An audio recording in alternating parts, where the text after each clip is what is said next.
You ask Tiger to solve. This deals with linear equations with one unknown.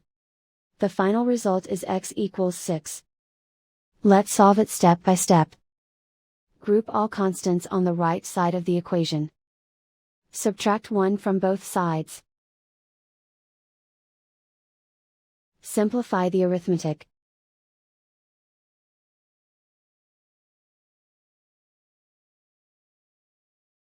Isolate the x.